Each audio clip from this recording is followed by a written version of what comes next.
Hey Conrad, kind of a mess because I've been digging stuff out of the kiln, but thought it'd be easier to just do a video of what I've got here so I can discuss it and maybe get a little, better view for you so you have an idea of what I have. So I'll flip the camera around and go through each slab.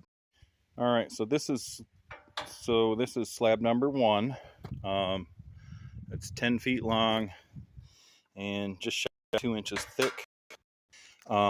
The slab's actually quite wide. I put these boards down to show you roughly where 9 inches would be.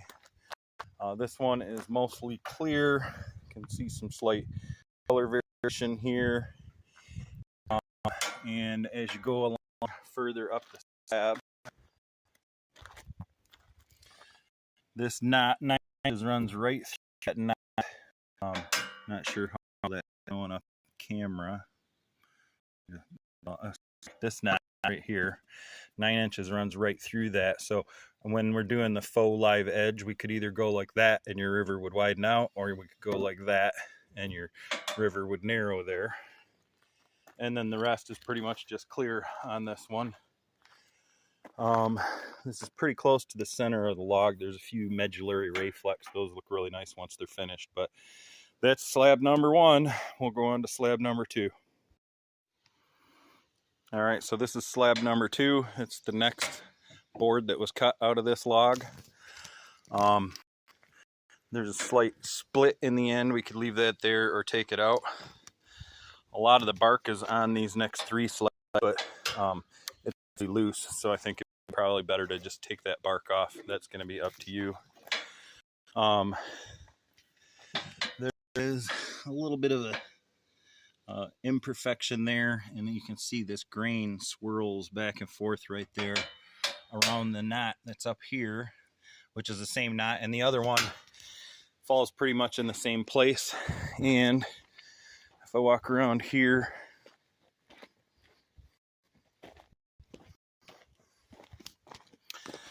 there is another slight crack there, and maybe this might be a better view at that knot and the grain. I'm not sure how well that through on the video.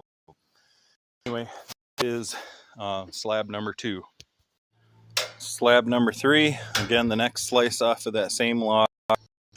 This one's pretty much clear all the way through. There's a small crack right there. Then if I come over here, there's a bit of a crack right here and another one right there. Now those cracks are like only a 1/16 of an inch wide or so, so they're very small. And here's where that knot was on the previous board, and you can see that the grain kind of swirls around right there. It looks kind of cool. And on to slab number four. This is slab number four. Again, a little tiny check here at the beginning of it, or at one end of it. Pretty clear, but this one does have a couple of little tiny cracks in it. The epoxy will fill that right up, but just want to point them out. And come over to the other side here.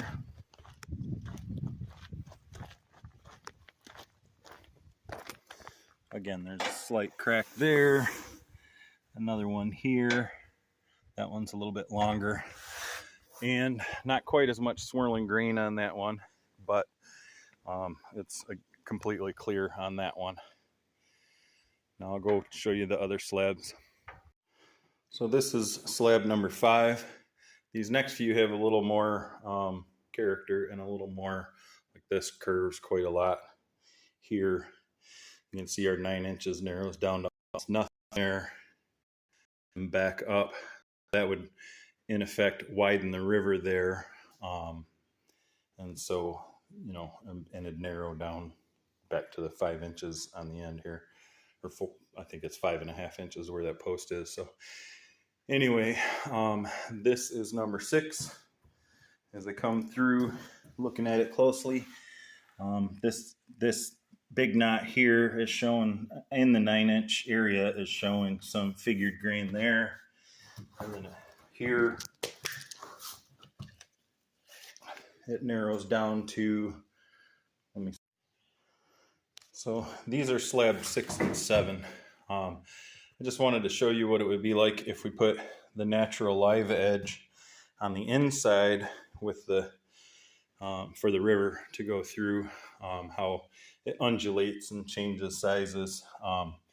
These two here have, again, they're from the same log, but when you put the inside in, you have to flip it end for end so the slope of the live edge goes the same direction. But that's why the character mark here is here, and over there it's over there. But on these, oh, one more thing before I move these out of here. We can also flip it around so that the faux live edge is in the center and make this more regular if you want to.